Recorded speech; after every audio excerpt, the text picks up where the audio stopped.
సైనికో వీరలయోల ధీర యేసుని సైనికులం ఇదే ఇదే మా శపథం.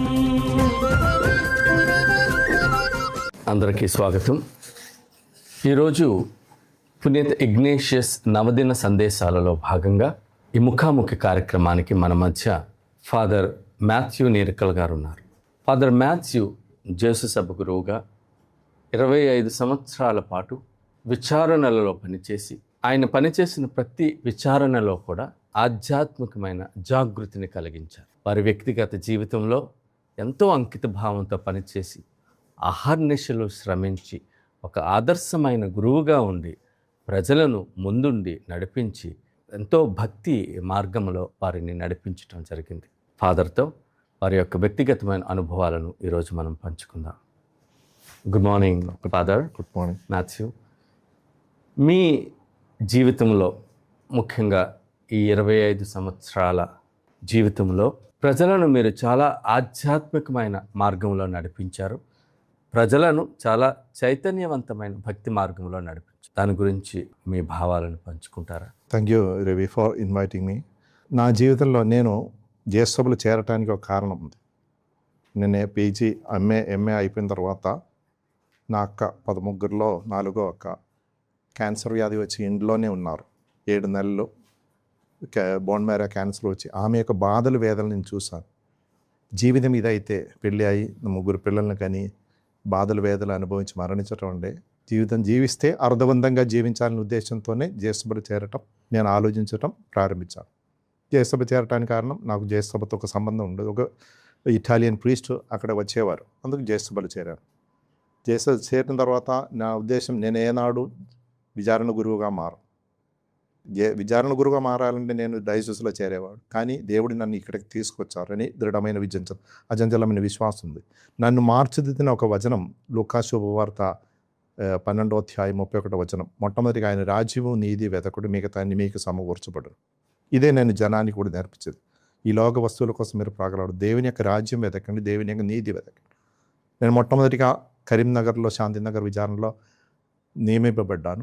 అప్పుడు నాకు పెద్ద ప్రార్థన, నేను ప్రార్థించే ఒక కుటుంబం వచ్చిన ప్రార్థన గురించి పెద్దగా నాకు తెలవదు. ప్రార్థించే వ్యక్తియే కానీ ప్రార్థన గురించి పెద్దగా తెలవదు. నేను తెల్లవారి ఆమె లేచి దేవాలయానికి వెళ్ళి మోకరించి మందస్సు పెట్టి ముందు మోకరించి, ప్రభువా నన్ను అనుగ్రహించండి, నా ప్రజలను అనుగ్రహించండి, నేను వారికి అనుగ్రహంగా మారాలి, వారు నాకు అనుగ్రహంగా మారాలి. ఆ ప్రజల గురించి నేను వినే విషయం, బిషప్ చెప్పే మాటలు, ఫాదర్లు చెప్పే మాటలు వింటే నేను చెప్పాను వారికి, ఇదే నేను వినేది, ఇది మాటలు మారాలి. మీరు పనిచేసిన విచారణలో ఈ ఆధ్యాత్మికమైన చైతన్యవేత్తనేమి వారి వ్యక్తిగత జీవితాలలో మార్పుని తీసుకురావడానికి మీరే విధంగా కృషి చేశారు? అంటే నేను తెల్లవారుజామున దేవాలయానికి వెళ్ళి మోకరించి ప్రార్థన చేస్తాను. వాళ్ళు చూస్తున్నారు, వాళ్ళ కోసమే నేను చేసేది. నా కోసం నేను చేసే ప్రార్థన నా రూమ్లో చేస్తాను. ప్రభు అన్నారు, మీరు ప్రార్థన చేసినప్పుడు తలుపు మూసుకొని ఎవరు చూడకుండా చూడని దేవుడిని ప్రార్థన. నేను తెల్లవారుజామున దేవాలయానికి వెళ్ళేది వారి కోసమే. వారికి తెలవాలి నేను ప్రార్థించే ఒక అభిషేక్తమని. ఆ ప్రార్థన నేను జీవించే విధానం, చెప్పే విధానం అని వారికి తెలవాలి. ఒక ఫాదర్ గారు ఆ విచారణ నుంచి ఆయన చెప్పే ఒక మాట ఇది, నువ్వు చెప్పేది కాదు వాళ్ళకి నచ్చేది, నీవు జీవించే విధానం వాళ్ళకి నచ్చింది. Very good. ఆ జనంలో అనేకమైన మార్పులు వచ్చింది. 2 నెలల్లో వాళ్ళ జీవితం మారిపోయి, అలాగే నేను వెళ్ళిన తర్వాత దేవుని యొక్క దయ వలన వర్షం వచ్చి 8 సంవత్సరాలు కరువు కాటకంతో వారు బాధలు పడేవారు. కానీ నేను వెళ్ళిన తర్వాత దేవుడు వారిని దీవించారు. వర్షం కురవటం ద్వారా వారు అభివృద్ధి చెందారు. అందుకు అన్యులు చెప్పటం ప్రారంభించారు దేవుడు. నేను ప్రార్థన నేను వారి దగ్గర నుంచి ఏం పొందేలేదు, వారికి ఏమి ఇచ్చేది లేదు. కానీ దేవుడు వారిని దీవించారు, నన్ను దీవించారు. నేను వారికి సన్నిహితంగా ఉంది. ప్రజలని ఇంకా మనం ఆధ్యాత్మికమైన బాటలో నడిపించాలంటే వారి విశ్వాసాన్ని, వారి ఆధ్యాత్మికమైన జీవితాన్ని ఇంకా మనం చైతన్యవంతం చేయాలి అంటే ఈ రోజుల్లో ఏం చేస్తే బాగుంటుంది? మొట్టమొదటిగా నా విశ్వాసం ఇదే, దేవుడు తన యొక్క పోలికల రూపంలో సృష్టించారు. ప్రతి ఒక్క వ్యక్తికి ఒక గౌరవం ఉంది, దేవుడిచ్చిన గౌరవం. అది మనం గౌరవిస్తే, ఆదరిస్తే వారందరూ మనసు మారుతారు.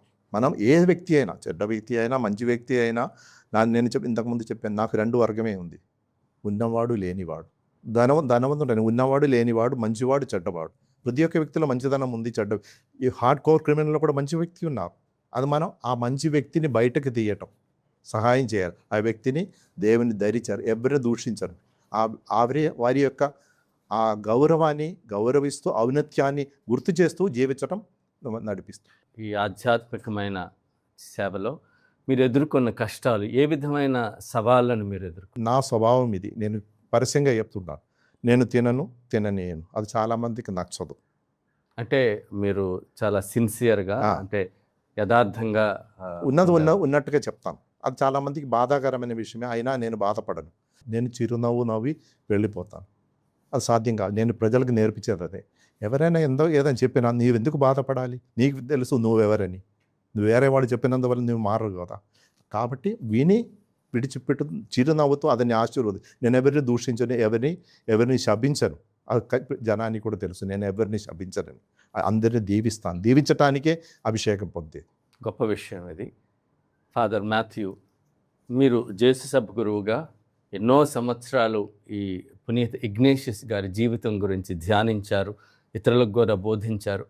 వారి జీవితం నుంచి నేటి మన సమాజానికి, లేదు మన ఆధ్యాత్మిక జీవితానికి ఉపయోగపడే ముఖ్యమైన విషయాలు మాతో పంచుకుంటారా? ఇగ్నాసి వారు మనకు నేర్పించిన తబోతయానంలో నాకు ఇష్టపడే ఒక సర్వోన్నతికి మహిమ కొరకే. నేను చేసేది నా కోసం కాదు, దేవుని యొక్క మహిమ కోసం. జనానికి నేర్పించి, ఇప్పుడు నేను పనిచేసే విచారణలో అందరూ వ్యవసాయం చేసేవారు. నేను అంటూ ఉంటాను వారితో, మీరు పొలానికి వెళ్ళి వరి నాటడానికి వెళ్ళినప్పుడు కూలి కోసం వెళ్ళవద్దు. మీరు వెళ్ళేది దేవుని మహిమ కోసమే. కూలి చేసేవాడు కూలికి అర్హుడని ప్రభువే అన్నారు. మీరు కూలి కోసం పని చేయవద్దు. వరి నాటుతూ ఉండగా ఇది నూరందలుగా ఫలించాలని చెప్తూ దీవించాలి. ఆ పొలాన్ని దీవించాలి, సారవంతంగా నేలగా మార్చాలి. ఆ విత్తనం ఫలించినప్పుడు ఆ యజమానుడు మిమ్మల్ని మెచ్చకుండా, దేవుని యొక్క మహిమ వారు తెలుసుకుండా, ఇవి దేవుని మహిమ కోసం మనం పని చేసినప్పుడు దేవుడు మిమ్మల్ని దీవిస్తారు, వారిని దీవిస్తారు, ఆశీర్వదిస్తారు. ప్రస్తుత లోకం పోకడల వలన ఈ ప్రజలలో ఆధ్యాత్మికత సన్నగిల్లుతుంది, భక్తి సన్నగిల్లుతుంది, ప్రజలలో దేవుని భయం తక్కువ అవుతుందని కొందరు అనుకుంటున్నారు. అది నిజమేనా? దానికి మనం ఏ విధంగా స్పందించగలం? నా అనుభవంలో, 25 సంవత్సరాల అనుభవంలో దైవజనం దాహంతో ఉన్నారు. ఆధ్యాత్మికమైన దాహం అది తీర్చలేదండి. చాలా సంతోషం. ప్రజలలో ఇంకా ఆధ్యాత్మికమైన దాహం ఉందని మీరు అంటున్నారు. ఖచ్చితంగా ఆ దాహం తీర్చగలిగారు మనం. అది ఏ విధంగా? నీకు మంచిగా వాక్యం చెప్పడానికి సాధ్యం కాదని వాక్యం చెప్పిన వాళ్ళ నీవు జీవించి నేర్పించు వాళ్ళకు. నేను విశ్వసించే ఒక విశ్వాసం, నా విశ్వాసం దేవునికి సమస్తము సాధ్యమే.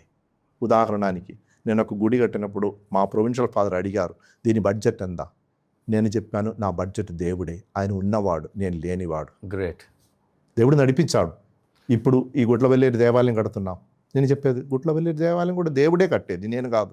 నా పేరు ఎక్కడే రాయను. మీలో ఉన్న పట్టుదల, అచంచల విశ్వాసం, ఆప్టిమిజం అంటారు, చాలా గొప్పది ఫాదర్.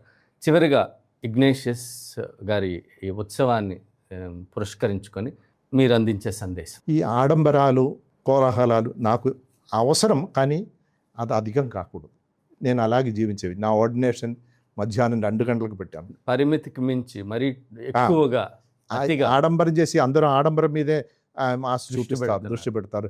డెకరేషన్ చేసి, ఆ డెకరేషన్ బాగుంది, డెకరేషన్ కూడా నీ హృదయ డెకరేషన్ ముఖ్యం చెప్తూ ఉంటారు. అది దేవుడు చూస్తారు, జనం చూడరు. దేవుడు చూసేది నీ హృదయమే. అందుకే ఎప్పుడు చెప్తా, పౌలు గారు కొలొస్సీ రాసిన లేఖలో అంటారు, నీ మనస్సు ఇచ్చట భూమిపై గల వస్తువుల మీద కాక అచ్చట పరలోక వస్తువుపై లెక్కం చేయడు.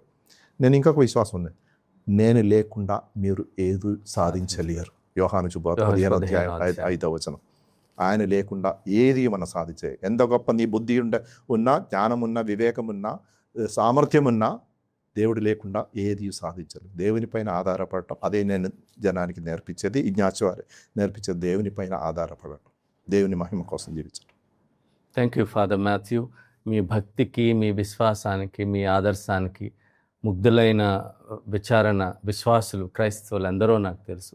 ఇదే బాటలో మీరు ముందుకు వెళ్ళి ఎంతోమంది హృదయాలను భక్తితో రగిలించాలని, దేవుని బాటలో నడిపించాలని, ఆధ్యాత్మికమైన జాగృతిని కలిగించాలని మా అందరి ఆకాంక్ష.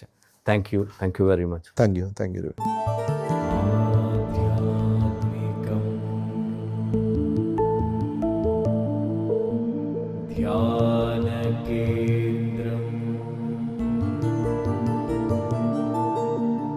ఆనంద